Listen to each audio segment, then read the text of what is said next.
देखो, तो आज मैं आप लोगों से शेयर करने वाली हूँ अर्ली मिडिवल हिस्ट्री में। हमें यहाँ पे 3 राजाओं के बारे में पढ़ना है। ये आपको पता है, मोहम्मद बिन काज़िम, महमूद गज़नी और मोहम्मद गोरी। और ये जो टॉपिक है ये बहुत ही ज़्यादा इंपॉर्टेंट है। तो अर्ली मिडिवल हिस्ट्री का जो पीरियड है वो कंप्लीट 500 ईयर्स का होता है और ये स्टार्ट होता है 712 एडी से लेकर के 1200 एडी तक। तो अगर आपको कोई भी गवर्नमेंट एग्जाम अगर आप दे रहे हो तो ये क्वेश्चन आप बहुत ज़्यादा इंपॉर्टेंट है कि सबसे पहला जो मुस्लिम अटैकर था वो कौन था इंडिया में, जिसने अटैक किया था वो था आपका मोहम्मद बिन काजिम। ठीक है, अब यहाँ पे बहुत ज़्यादा क्वेश्चन पूछता है कि 17 बार हमारे इंडिया में किसने अटैक किया था। तो ये आपको पता होना चाहिए कि मोहम्मद महमूद गजनवी ने अटैक किया था। ठीक है, और जो मोहम्मद गोरी है, ठीक है, उन्होंने इंडिया में 5 टाइम्स अटैक किया था। और यहाँ पे बहुत ज़्यादा इंपॉर्टेंट ये है कि क्वेश्चंस ये आता है कि कभी कभी कि फर्स्ट जो तरायन वाला जो ये था आपका युद्ध था वो किसके और किसके बीच में लड़ा गया था। तो ये था आपका पीआरसी यानी कि पृथ्वीराज चौहान के बीच और मोहम्मद गोरी के बीच। ठीक है, तो ये बात आपको बिल्कुल क्लियर याद रखनी है। उसके बाद हम पढ़ते हैं कि क्या स्टोरी है इसके पीछे। ठीक है, तो मोहम्मद बिन काजिम जो है वो एक मुस्लिम रूलर था, आपको पता है कि वो, तो उसकी कहानी जो है वो कैसे शुरू होती है आज हम ये पढ़ते हैं। देखो, ये हमारा इंडिया है, खैर इंडिया उतना अच्छा नहीं बना है। और उसके बाद यहाँ पे हमारा ईरान है। ठीक है, ईरान को उस टाइम पे फारस बोला जाता था। और ये जो फारस है, ठीक है, यहाँ पे कुछ भी नहीं होता था। मतलब आपको भी पता है कि यहाँ की जो ज़मीन हुआ करती थी वो बहुत ही ज़्यादा बंजर हुआ करती थी। और ये जो फारस है, ठीक है, ये जो ईरान के लोग थे बहुत ही ज़्यादा गरीब थे। अब यहाँ पे आपको पता है कि हमारे इंडिया के पास नीचे में श्रीलंका है और उस टाइम श्रीलंका को सिलोन के नाम से जाना जाता था। अब ईरान को बहुत ये था कि मुझे इंडिया में अटैक करना है, बट उसको ये सारी चीज़ें क्यों थी, क्योंकि हमको अभी पता है कि इंडिया को सोने की चिड़िया कहा जाता था। आपको भी ये बात पता है। अब उस टाइम पे ईरान के जो खलीफा थे, जैसे हमारे इंडिया में क्या हुआ करते थे, राजा हुआ करते, तो वैसे ईरान में एक पोस्ट हुआ करती थी जिसको हम खलीफा बोलते थे। और ये जो खलीफा उस टाइम पे जो ईरान का खलीफा था या फिर आप कह लो फारस का जो क्या था खलीफा था, वो था अल हजाज बिन यूसुफ। ठीक है, तो अब ये अल हजाज बिन यूसुफ जो है उन्होंने क्या सोचा कि मुझे इंडिया में अटैक तो करना है। तो उन्होंने अटैकर, मतलब वो क्या थे, ईरान वाले हमारे इंडिया में आते थे, घुसते थे। और उस टाइम पे बहुत ज़्यादा मतलब लेन देन चलता था, बार्टर सिस्टम चलता था। तो वो यहाँ से, अब आपको ये मैप में दिख रहा होगा कि ईरान के पास से यहाँ पे सुद का गेंडोर है, वो इस रास्ते से आते थे और हमारे गुजरात का जो एरिया है वो यहाँ से घुसते थे। ठीक है, वो अटैक करने के लिए नहीं आते, बट जैसे ही अल हजाज बिन यूसुफ वहाँ के खलीफा बनते हैं तो उन्हें ये पता चलता है कि भाई ये सोने की चिड़िया है और मुझे जो हमारा भारत है, इंडिया को अटैक करना है, वहाँ से बहुत सारी चीज़ें लेनी है। यहाँ घुसना जो है खलीफा के लिए यानी कि अल हजाज बिन यूसुफ के लिए बहुत ही ज़्यादा क्या था, मतलब वो कह रहे थे कि ये हो ही नहीं सकता कि अगर मैं यहाँ पे अटैक करूँगा तो यहाँ के लोग टूटने वाले हैं नहीं, तो क्यों ना मैं सबसे पहले कहाँ पे अटैक करूँ, श्रीलंका पे जो सिलोन था। अब वो सिलोन पे जब अटैक करते हैं तो उनके लिए ये बहुत बड़ी बात नहीं थी, तो उन्होंने अटैक किया। ठीक है, अटैक कर करके श्रीलंका पे क्या किया, कब्जा किया। पर आपको भी पता है कि कब्जा जो है इतनी जल्दी नहीं मिलता है।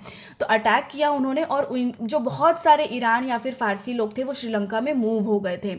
अब अटैक तो किया, बट अटैक में हुआ ये कि बहुत सारे लोग जो ईरान के थे, जो फारस के थे, वो मर गए थे। अब उनकी जो विधवा औरतें थी, जिसे हम विडो बोलते हैं, तो वो विधवा औरतों में क्या होता था कि उनको हम फिर से, मतलब उस टाइम पे अगर कोई बैटल हो रहा है, ठीक है, तो अगर उनकी जो विधवाएं हैं वो, मतलब विधवा अगर हो जाती है तो उनको क्या होता था, ये रूल था कि उनको फिर से क्या यहाँ भेजा जाता था, वापस ईरान भेजा जाता था जहाँ से वो आए हुए थे।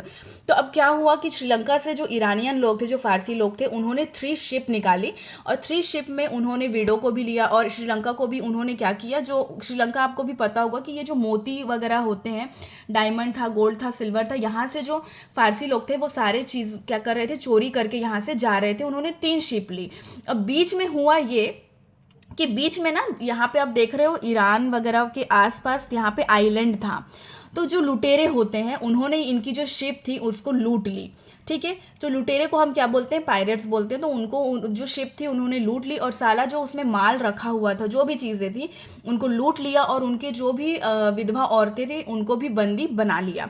अब ये बात किसे पता चलती है भैया, अल हजाज बिन यूसुफ को, कि उन्होंने हमारी विधवाओं को क्या बना लिया है, बंधक बना लिया है। सारे जो चीज़ हमने लाया था श्रीलंका से यानी कि सिलोन से, वो उसको क्या कर रहे थे, लूट लिया।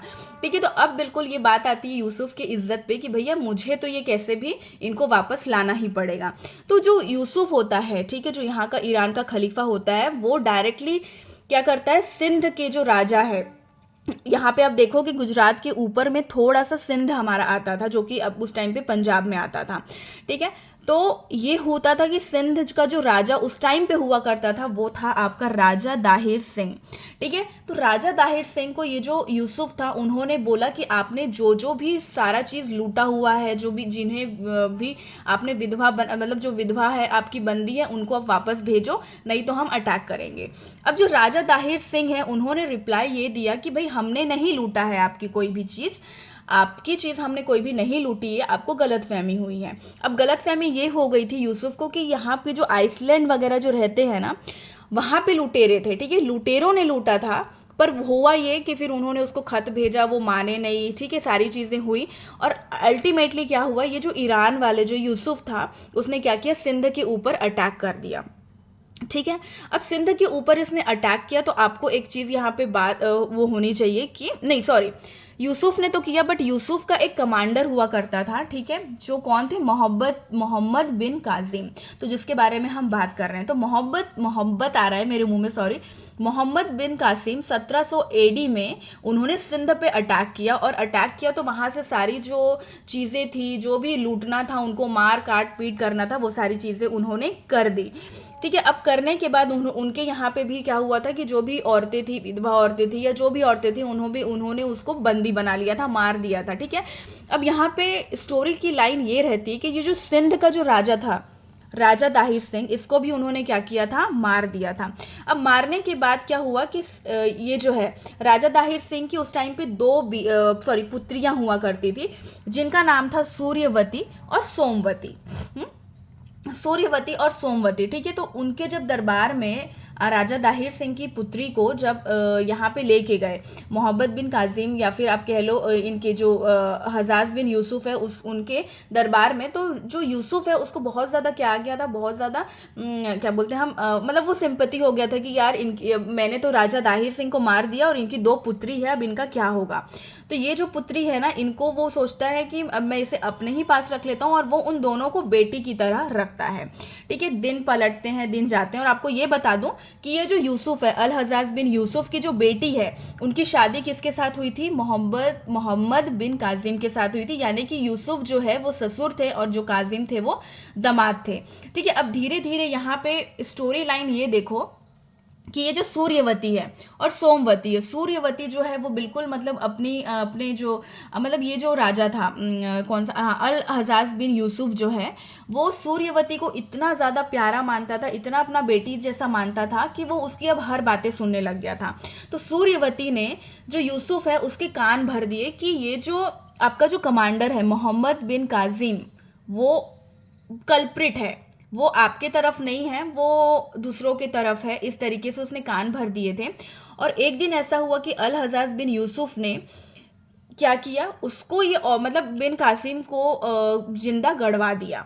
ठीक है, तो ये यहाँ पे स्टोरी लाइन ऐसी बनती है। और मोहम्मद बिन कासिम ने इसलिए ही हमारे इंडिया में सिर्फ एक ही बार क्या किया था, अटैक किया था, जो कि फर्स्ट मुस्लिम रूलर था।